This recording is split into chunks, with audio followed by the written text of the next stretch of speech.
AMN DriveTime is sponsored by Aishin, your trusted and reliable source for aftermarket automotive components and technology. Visit AishinAftermarket.com for more information. Shane, welcome to AMN Drive Time, sponsored by our great friends at Aishin. Bill, it is great to be here again. It's been 18 months, I think. It's been 18 months, you got it right. And last time you were kind enough to have me on the show, we talked a little bit about some of the marketing activities we're doing, and we're behind the Penske organization, Ryan Blaney, number 12 car. Small token of appreciation. Oh, wow. And by the way, a little plug for what we're doing on the marketing side. We've got the 2025 Ryan Blaney 12 car. Oh, wow. So from me to you, hopefully that can find a spot on your mantle, and great to be part of the show today. It will for sure. Thank you so much. What a great gift. Yeah. So Appreciate it. Off we go. So for the benefit of our audience, we are in Greater Detroit at Vision 2026. And you are the keynote speaker tomorrow afternoon. And yet I'm here first. And yet here you are first. Well, we're glad to have you. So Shane, during our first drive time, as you mentioned, it was 18 months ago at Apex 2020, I guess that had been 2024. When we were together, where you were up on stage with 3 other CEOs doing your thing. You highlighted the importance of Advance's blended box. The strategy serving both DIY and professional customers. Where does the strategy stand today, and how are you measuring the success? Yeah, it is great to be back here, and we can actually talk about things that occurred then and what's transpired since. Great. And the first thing is the blended box remains a prominent part of what we're doing as an organization. We further refined it into what we call 3 strategic pillars. And I'm going to use sort of simple words to denote what they are, and we can unpack each. But right parts, right place, with the right service. And so think about a blended box serving a pro and DIY customer, offering those 3 tenets in its value proposition. Right parts feels pretty intuitive, but as I've come to learn what goes on in the industry, number one question, pro or DIY, do you have the part? Do you have it? And that really trumps all others. Second question is, when can I get it? And you could think about that as coming in what we offer for the service side. And then price comes into it as a tertiary question. But as we think about doing the right parts and having that 3-pillar strategy, we've made huge progress since I've last been here. And so let's talk about it. First thing, we announced earnings in February of this year. For the first time in 4 years, we had a positive comparable store sales number for the year. Congratulations. Big news. And that's important when you're making significant changes, that you can demonstrate growth and, by the way, profitability. We also had positive profitability at 2.5% operating income. That was big news. By the way, that's the first time in 6 years that the company has actually accomplished what it said it was going to do during a year. Unfortunately, we previously depicted this is what we think we're going to do, and then had numbers fall short of that. So great to say this is what our year is going to look like. Here's our range for sales and earnings, and to hit those numbers. That is a big part of improving our say-do ratio. Really important for investors, for customers, for everybody in the industry to know that we're building our credibility one order at a time in terms of this is what we're going to do, and then making that a reality. So let's talk about some of the things that we said we were going to do, many of which discussed on your show, and what's transpired. So the first thing is we improved our assortment. So we've added 100,000 SKUs into the assortment. Back to that right parts component, first question, do you have it? We found there were too many instances where we didn't have the part. So adding 100,000 SKUs into the assortment, super helpful now to be able to say yes to our customers.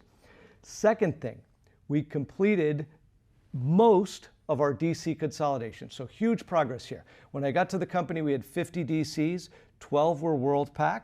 That left us with 38. We went from 38 to 28, and we've now gone from 28 down to 16. So DC consolidations are major endeavors, talking about moving inventory, talking about reassigning stores, talking about assigning transportation routes, all difficult moves. So now we sit at 16 DCs. We'll close one more to bring us to 15. I think that's where you'll see our network map out at, with 15 large DCs. That's been a big one. Next, we introduced a brand new node, the Market Hub. And this is critical because what we're seeing is that there's an increase in the number of vehicles on the road, and there's an expectation of service from customers that they can get more parts in a shorter span of time. And so we were typically just relying on the store or the distribution center. Now we have this Market Hub. This node can offer same-day service to a range of stores that previously we couldn't do. We didn't have any of those. We closed the year last year with 33, and we've indicated that we'll build 10 to 15 more this year. So there's just a couple of examples. I'll add two quick ones, and we can go through more as we talk. Our new store opening capability, we've brought that online in a way that it didn't exist before. And we've depicted that we want to open 100 new stores between this year and next year. And by the way, that means in a good location with the right inventory and fixtures and grand opening plan, really bringing rigor to that in a way that we hadn't in the past. And then lastly, we're really excited that we now have our own private brand of oil, Argos. You'll also see it in other fluid products, where previously we've been relying on somebody else. And so we don't have to pay royalties, and now we have our own brand, and that we've been getting great feedback. So there's just a few things there, and then I'll give you two more that we're looking at as we go forward. The first is speed of delivery, and we've knocked 10 minutes off in terms of how quickly we get product to our pro customers. And then last, listening to our customers, is doing Net Promoter Score analysis at each of our locations so we can help understand exactly how customers view us. So there's a whole list of things, but since 18 months, we have been at it, hard at it, and what was originally called a turnaround, I'm now rephrasing as a comeback. We're making that progress with the uptick to positive comp and positive profitability. We're off and running. Shane, you haven't taken a lot of vacation in the last 18 months, have you? No, I don't take a lot, but it's because our customers and our team members, lots to do, and it's worth doing. Congratulations on all that. Yeah, thank you.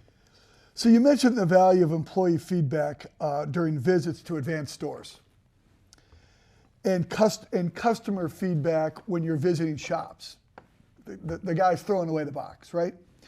So provide an example of how that feedback shapes decisions and processes for you guys. Yeah, it absolutely does. It starts strategically, and it migrates its way tactically. So let's talk a little of each.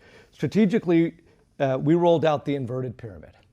And something I saw in the US Army, something I saw at another company that I worked at, but essentially that the culture of the company focuses on the customer being first, and then the field that services the customer coming close behind it.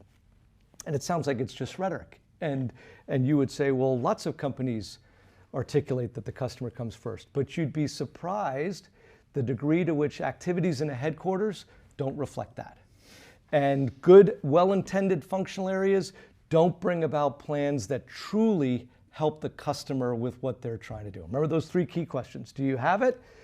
When can I get it? And how much does it cost? If you're not thinking about how we get better in those areas, then we should think about what the activity is really adding for the company. So that inverted pyramid is really important. Now let me go tactical. So we just wrapped up the month of March, March Madness.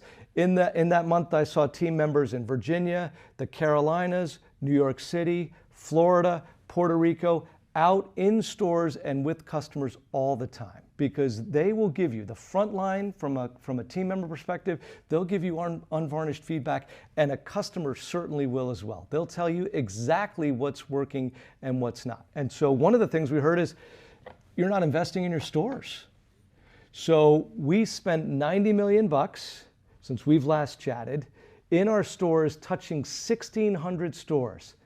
Paint, parking lot, fixtures, lighting, signage, HVAC, all of these areas where the environment for the team member wasn't a great place to work, the environment from a customer's perspective wasn't welcoming. And so we made those changes. By the way, we're going to hit 1,000 stores this year in terms of making improvements. So you see two things going on here. We're opening new stores in great locations with all the things they need, and we're fixing our old stores, making the environment welcoming for our team member and for customers. By the way, we did the same as we looked at our delivery fleet. Where do we have our vehicles? Are they being used appropriately? Where are there stores who are desperate for one more delivery vehicle to be able to help lower that time to serve for customers? Another example of where we went ahead and said, hey, let's get the vehicles to the right place. All of these activities are geared towards doing better for the customer based on what they told us. And so really excited by that. Another thing worth mentioning for the DIY customer is we rejuvenated our awards program. So we now call it Advanced Rewards. And we heard from customers and I'll give you one example of where they didn't like the old system. You could spend money with us and earn a $5 coupon. And maybe you spent some incremental dollars and you got another $5 coupon.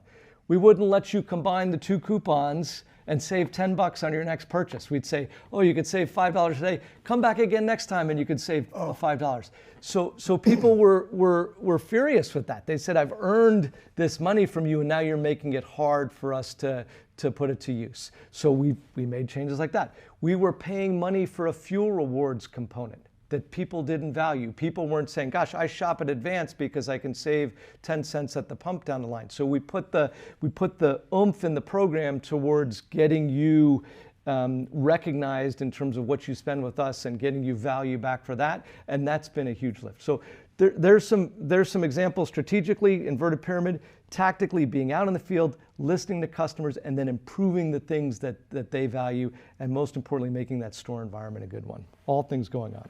So Shane, when you are at a shop talking to the pro technician, are they pretty candid with you? Absolutely. Do they just talk right up and, hey, this is the way it is? So if you think about, and you've been in this industry, I think last time you were at 36 years, so you're going to be, yep. Closing in on 40. Closing in on 40.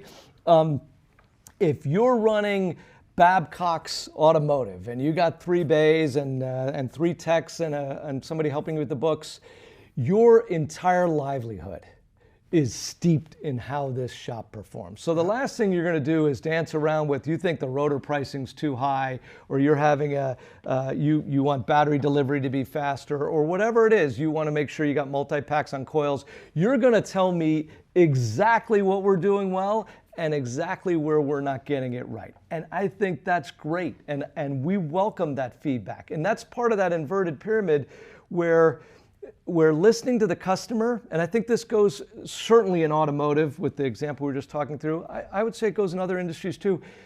It is hard to be with and listen to customers when they're going to give you feedback that you don't want to hear. Yeah. It's much easier to just stay within the cohort of your own company. And so that's why I particularly enjoy going to the customers, because they don't need to filter what they're telling me, especially when their wallet is impacted immediately by the decisions they're making in the business.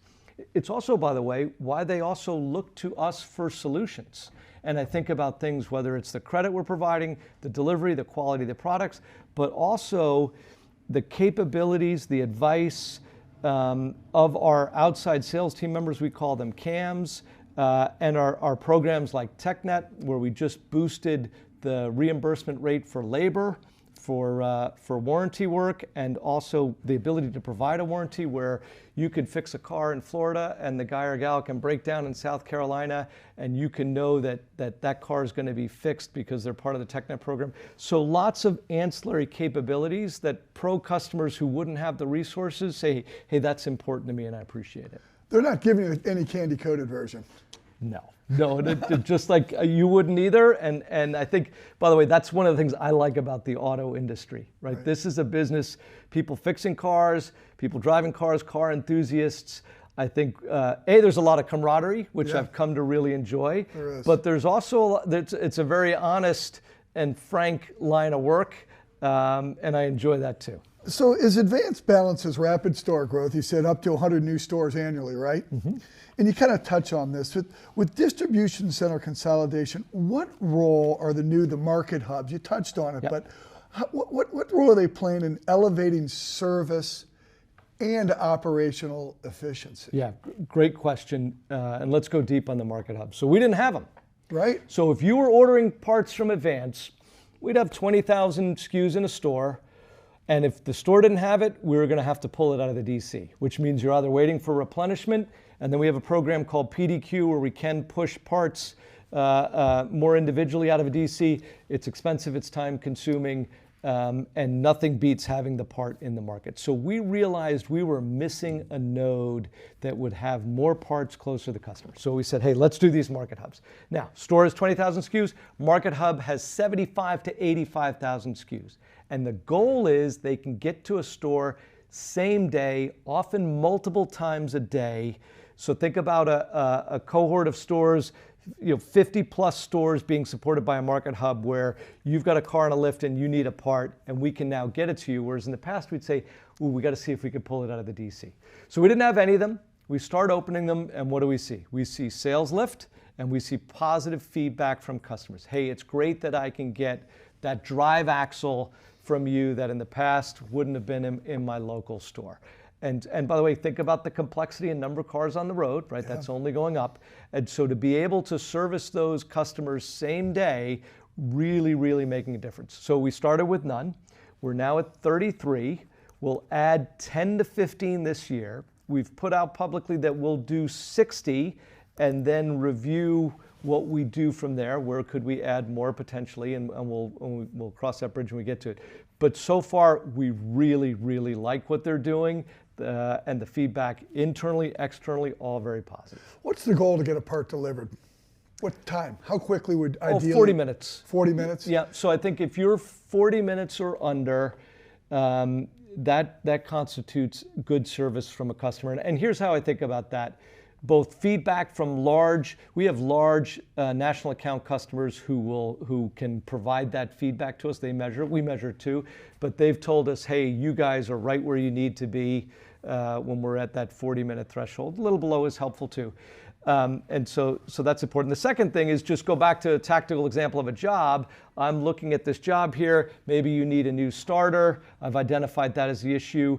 I've got to take the old starter off. I've got Mr. and Mrs. Jones in the lobby. I've told them, hey, why don't you grab lunch? It's going to take me a couple hours to do this. So if we can get the part to them in 40 minutes, that's about the time they've got the old part off. They're ready to put the new part on. That generally fits within the time frame that pro customers find to be acceptable. What about the whole first call thing? I think that's important. Do you guys think a lot about that? I mean, we sure do. Yep. So we have our new leader running pro, a guy named Anthony Sarlanis. He has been in the auto industry his whole life. He ran his family's garage out on Long Island, and he's been with us now for 15 years. He's had every position you can have in the pro universe. He's been a CAM, he's been a sales manager, he's run a geography. He actually came over on the operations side and was an RVP, now leads pro. So deeply steeped in how the industry works. And so that's helpful. And like having the parts is pretty important, because if they don't think you got the part, they're probably not calling you first. If they're making an assumption. Absolutely how the industry works. Do you have it, yes or no? The more you say yes, the more likely you are to be first call. When you can't say yes, then you go down to be second or third call. Yeah. And so we see that with Main Street most prevalently. And back to running Babcock's automotive, right? You got your 3 bays. Who are you calling first? So we are working to be first call with as many of our customers as we can. Right. And we have a huge cohort where we are, and we have others where we're not. And when you are first call, a couple of things happen. First is you're commonly getting calls for regular parts that you have in stock. And by the way, you're going to get density of delivery, because I've got my 3 cars, you got your 3 bays, I got 3 cars on the lift, this one needs this, this, and this. I'm going to call my first call player to get it. When you're not first call, you're getting the call because the first call guy didn't get it. Yes. So by nature, you're already pushing the bounds of where traditional availability is. So you've got to hustle a little more because, that's a little more of an obscure part relative to what the first call is. Yeah. By the way, we're happy to do that hustle. Of course. And we'll absolutely do that. And so we want to move up the call list. So here's one of the good things about the industry.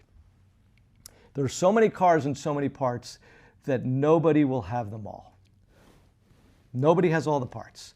So that means, and I liken it to when I was a kid playing Little League, the rules were when I was a kid, you get 2 innings and 1 at bat. No matter how good or bad you were, you're going to get an at bat. And so in the automotive industry, you're always going to get a call from a customer because no one's going to have all of the parts. And so we view that as our chance to get in the ring. And we will go and find that part for that customer so that they go, oh, wow. Hey, good job, Advance Auto Parts. They went and got that part and tracked it down for me. And so you need to do that again and again, and you move up the call list. And then what you do is what you add on top of that. We talked about our pro sales team members led by Anthony. Our outside sales team members are actually coming to visit with you. And they're talking with you. And by the way, we know that the first time we come in and if somebody's doing business with somebody else, it may take a few visits, but sooner or later, a couple of things happen. It clicks in the customer's head that, hey, this guy or gal is actually genuinely interested in building a relationship and earning my business. And when I do give them a call, they do a good job and work hard to get it. And that's how if you don't have the first call, you move up the list. And that's something we're looking at. We view Main Street Pro as a very important growth segment. It's huge, it's fragmented. And by the way, if you think about that fragmentation, where we have our footprint then puts us in good stead to compete for that business, in particular because of the market hubs. So bringing that full circle, right? So market hubs increase availability, which increases the probability you have it for first call or otherwise. Add to that good service from our outside sales team members and our inside sales team members, our CPPs, and that's a recipe to move up the call list or to sustain your position. By the way, because where you are first call, your first call because consistently you're able to answer it with a yes, I have that product and I can get it to you in a time frame that works for you. When you talk about saying yes to customers more frequently, I think you may have maybe taken words out of your mouth even. What has to happen across the whole Advance Auto Parts organization to turn that into measurable results? Craig, you're the CEO of the business. There's a lot. It's easy to say, hey, we want to say yes to customers more frequently. Okay, how does that happen? How do you execute that in your organization? So there's a few things that are relevant here, and I'll draw on an Army analogy. When a drill sergeant first looked at my kit and took a canteen that I thought was dry and turned it upside down, and there was a couple drops of water in it. And you think that was a huge issue, but when you're new I'm going to interrupt you for one moment. For the benefit of our audience, you are a graduate of West Point Academy, is that right? Yes, class of 1990. Class of 1990, and how long were you in the military? 7.5 years after that. Got it. And then you graduated from sort of an unknown business school called Harvard Business School? I went there. Anyway, so I think it's important remind the audience of your background. So your Army analogy. So a little water in the canteen, and that could be a big deal. But the lesson, which I still have to this day, is you inspect what you expect, and expect what you inspect. So if I'm not looking at it, it's hard to expect everybody else in the company to be looking at something. And this is a long-winded way of saying, come up with clear metrics that can be measured and published and that people can be held accountable for. And then you will start to drive change in that direction. And so we're doing those things. And so back to those 3 pillars we talked about, right place, right parts, right place, right service, what those break down to is merchandising excellence, supply chain, and store operations. And in these areas, we have 3 key metrics, and we've started to talk about these publicly, so you can see them in our earnings statements, where we are steadfastly measuring our progress against them. So one is time to serve. So we talked about it already. So we've taken out 10 minutes in time to serve because we're measuring it and we're putting focus, right? We're inspecting what we expect. And here's what we found. This is an interesting anecdote. We can't tell our people to exceed the speed limit and race to the customers. That's not a way you compress the time. But what we do find is an order comes in for a pro customer and maybe a team member is out facing product in the front room. And they're receiving in the delivery from the truck. Both important tasks. but a standing order from a pro customer who's got a car on a lift trumps it. So creating the focus that there's immediacy anytime an order drops and compressing any wait time to pick it in the store, that's one of the ways that we took some of the time out. So again, we created a metric, put focus on the metric, then taught people how we measure it and why it's important and what activities will drive improvement, like the one we're talking about, and then you start to see the improvement in there. We're doing that across each of those areas we talked about, and we're seeing improvement in our key metrics in a meaningful way. And by the way, that's what contributed to getting to a positive comp and getting to positive operating income. Inspect, expect. Yeah. Expect, inspect. Yeah. Yeah, I love it. It seems trite, but there's real meat behind it, and so that's a component. Second is having leaders who are capable of driving that change and selecting leaders below them and culturally doing it in the right way. So if that field first perspective, I also look for leaders with humility, right? So this isn't about creating showcase moments for spotlights. This is rather about working in a cross-functional manner. And this is increasingly important in business today. I think if you go back a couple of generations ago, each silo could kind of do its thing. But today, especially where technology often underpins things across areas, you have to work with your brother and sister functions to get things done. You do. And so we're looking for leaders who can do that, which is really important. So you have a good strategy, and then you get the people right. And the people is a function of not only that cross-functional nature, not only leading with humility, keeping that frontline first perspective, celebrating the wins, and then quietly admonishing and driving the change where we're not getting the impact that we should. In my experience in today's world, if you're comfortable just working in a silo and not interfacing with others, you're going to be very challenged. You've just got to interface and play in the sandbox with people, right? Yeah, and I'll give you a great example where we're bringing that to light. We're working on our POS system in terms of how we think about POS for the future. And if you think about, you not only need IT, by the way, is there AI playing a component there? You've got to certainly have all of your supply chain and inventory team members because they provide the information about the availability. You got to think about a store team member and their training and their ability to learn that system. And I think in today's world, customers have high expectations. They just don't want to come in and have a product rung up. They often want to hear more about the product. And in many cases, you can envision sort of turning the POS around to explain what's going on to the customer. So they see the part, they see the transparency on the price they're getting charged. And so to bring about any large scale project, you're going to go across functions and you just have to have people who can do that effectively. So Shane, when obviously you're a publicly held company, there's 4 publicly held major auto parts organizations, oftentimes in Wall Street. Of course, this is no surprise. You listen to what is spoken in Wall Street and talking heads. They talk about the big 4, maybe the big 2. What is your view of all that? You've clearly done some great stuff in the last 18 months. And what would be your response to the big 2, big 4 conversation? Oh, well, we're a big company. So we're pushing $10 billion in sales. So there's nothing small about how we operate. And if you look at the number of locations, with independents, we come close to 5,000 locations where you can buy our products. So there's no concern here that Advance is somehow a subscale organization. So we're certainly big enough to be in the mix in this industry or arguably in any industry. And so that's an important point. The second is dispelling any notion that there's a zero-sum game methodology in terms of how the inventory works, how the industry works. So our aftermarket industry, I'll call it roughly 160 billion, give or take. I don't know what number what you use. Go add up the sales for those big 2, 3, 4, and what do you get to? You don't even get to 50% of the market. Right.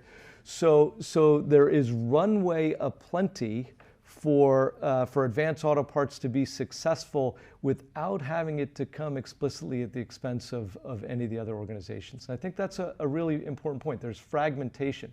The third thing I'll say is the conduct and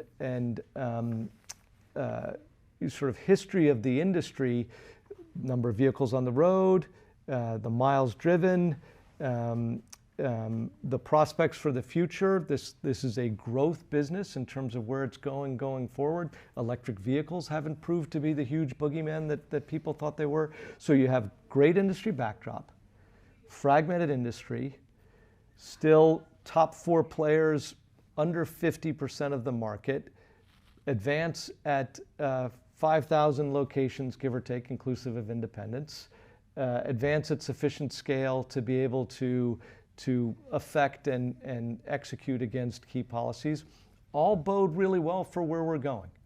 There's room at the end, so to speak, and we're excited in particular, and we've talked about this externally, much of our success in the short term comes solely from being able to do things entirely under our control and not with requirement from competitive or market pluses or minuses. Case in point, consolidating the DC network. Case in point, getting our store footprint right. Case in point, as we looked at our availability of our products. Case in point, being able to open NSOs. Case in point, introducing market hubs. Those are all things that it doesn't matter what any other player is doing in the industry.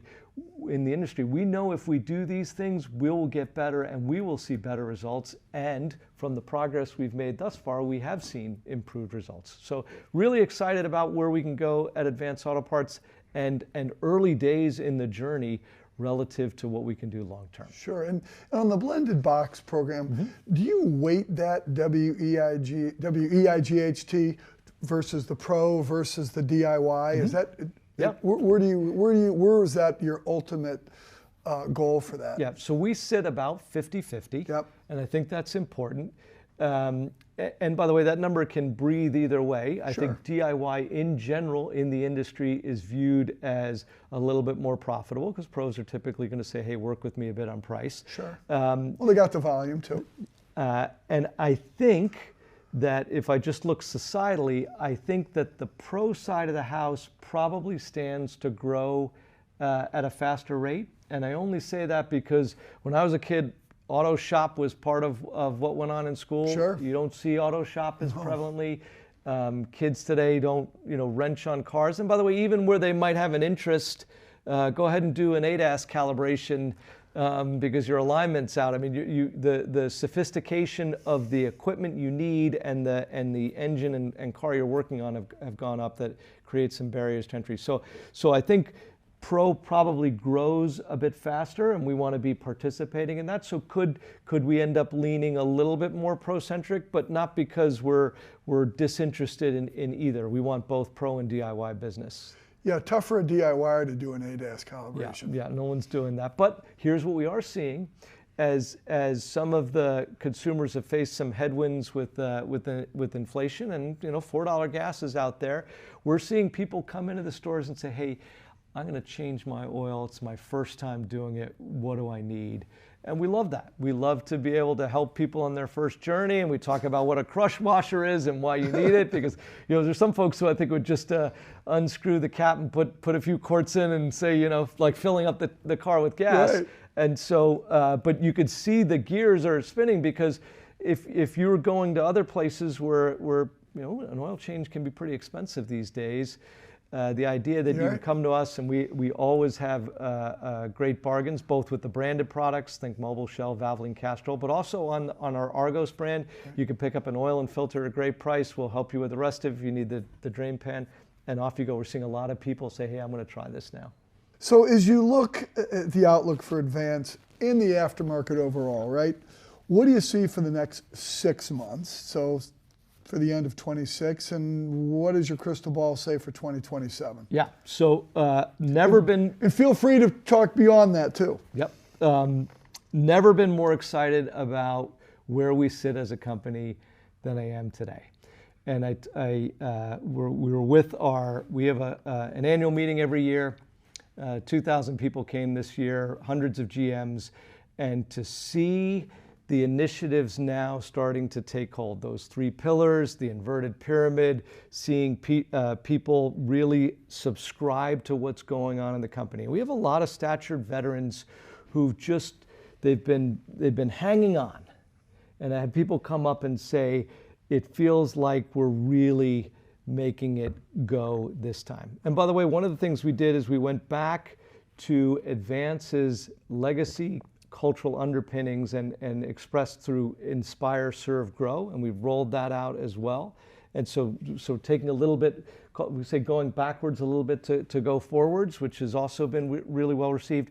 But what we're seeing is this tremendous subscription internally of people saying, hey, I want to be part of that. So that means when it comes to inspecting what you expect or driving through change, you're getting people who are now saying, I'm in, I want to do this. I've now seen enough evidence that we're going in the right direction.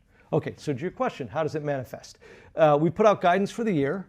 So if you look at our guidance, midpoint for sales guidance for the year is 1.5% on the comp side of the house. So that's an improvement over what we did. So continuing to drive forward. And then on the bottom line, operating income, we've put out midpoint of guidance at 4.1%. So last year was 2.5.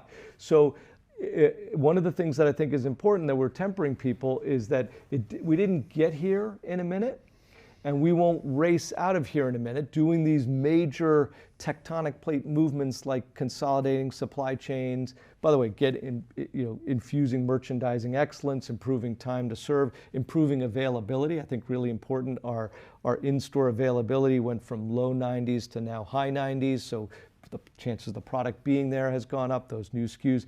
All of those things take time, but we're now starting to do so from changing a trajectory that had been on a negative slope to now a neutral slope to a positive slope, now building on that positive slope. So that's what we see depicting for the year. We haven't put out guidance beyond that, other than we think aspirationally getting to 7% over the coming years feels like a good intermediate target for the company. That's in terms of operating income, and that's something we'll look to do. So think about it as getting better, a little better each day.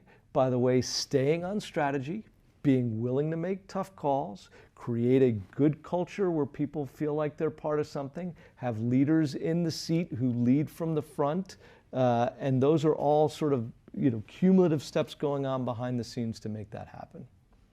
In the aftermarket in general? I love being part of the aftermarket. I mean, it's a huge industry that hangs in there and hangs in there, right? Well, it's $162 billion. Yeah. I think particularly interesting on what happened with electric vehicles. You've actually seen a decline in terms of what their percentage looks like.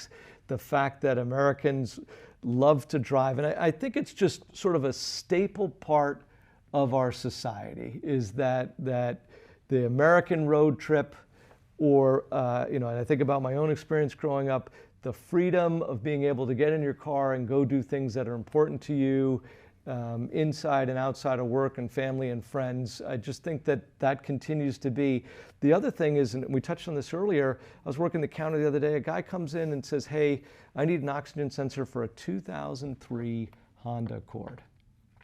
So I remember where I was in 2003, but what I didn't put together is, hey, that's a 23-year-old vehicle. Right. Like, we're in 2026, and right. people are regular coming in to fix a car that's 23 years old. Yes. And so that's what the aftermarket is here for. So that guy who's keeping that Honda Accord running, that we've got parts for, and the idea that people are keeping cars longer and driving more. By the way, new cars today, I think I read a piece, $50K. Give or take, for the average cost of a new car in America. So it stands to reason that keeping that Honda Accord going is a good thing. And I think you're going to see Americans, they're certainly going to buy cars, and I think that's important. But I also think they recognize that they can keep them longer. And as they do so, we want to be the partner they think of to help do that. Well, there's no question, as cars get more expensive, that's good for the aftermarket. Yeah. And if you don't live in New York, Chicago, maybe Boston, maybe San Francisco, you need your car to live your life. Public transportation isn't fantastic in the U.S., right? It depends on the city. Depends on the city, right? Yep. But it's certainly not universal. No, not in the way that you would see in, say, Europe. Right. But the geography of the United States is immense. It is. And so people in America, I talk to folks on our team who regularly will drive 30, 40, 50 miles as part of their daily commute. Absolutely. And you do that in Europe, and you could be in the next country depending on where you're at. Sure. So speaking a different language. Yes, yeah, with a different currency. Although the euro has done a lot for that. So it is as you may remember, we do something at the end of these interviews called lightning round. Oh, I love. Okay, what are we gonna do? So I'm going to ask you some questions. Okay. And you're going to give me a quick answer. Okay. Are you ready? I'm ready. All right. What do you feel is one of the most important character traits in business? Humility. Yeah, quick answer there. You've got to be able to check your ego at the door, find what's important, and focus on that without concern for personal reward and recognition. Do things for the right reasons for a business. And that's where success comes from. And I think people sometimes get that backwards, and it's all about hey, what's in it for me? And I want to see my name in lights versus, what are the real problems here that need to be fixed? I think I know the answer to this one. Early riser or night owl? Oh, I could do both, but I get up early. Yeah. I knew that. Yeah. You're a military guy, Yeah. man. You get up at 3:30 or something. If you have a free weekend, what do you like to do? Oh, be with my family. Yeah, sure. And by the way, whatever it is that they've got going on, and that can be going to an athletic event, that can be going out to eat, that can be going to visit other relatives or friends, but time with family, very precious to me. And I think about the commitment that this job takes. Right. So I want to make sure that I fence time with my family, and if I have disposable time, that's where it's going to go. And they know that, and they know that they're important. Do you have any hobbies you wish you had more time for? I'd like to be a better driver, interestingly. So we sponsor the 12 car, and I spent time with Ryan Blaney. If you ever watch anybody who's a pro driver, their skills, their reaction time, their coordination, it's really it's off the charts. And so if I ever had sort of a side hobby doing something like that, not on their scale obviously, but just at a local track. And then I think importantly, if you have time, taking care of your own physical well-being is important too. Finding some sort of exercise or outlet, right? Religion can be important. You can do, you have a sort of group of friends, but having different outlets, I do value those things as well. Last one. Favorite type of cuisine? Italian, I'm going to go with, is my short answer. If you said, hey, you can expand a little bit, I'm going to add Mexican to it. Oh, Kelly, I'm expecting like corned beef and cabbage or something. That's a misnomer that the Irish all run around looking for corned beef and sandwiches. They're not that good. It's not. I mean, the fact that wouldn't you rather have like fresh meat versus? Of course I would. Yeah, of course I would. So that came, I think, more from necessity and circumstance than people really saying, hey, that's what I want. And it's interesting in St. Patrick's Day, everybody's like, let's have corned beef and cabbage sandwich, and I say, have at it. Have at it. I'll take the Italian or the Mexican anytime. So Shane, it's great to have you on AMN Drive Time, sponsored by Oh, so good to see you. Thank you so much. Thanks for joining us. Cheers.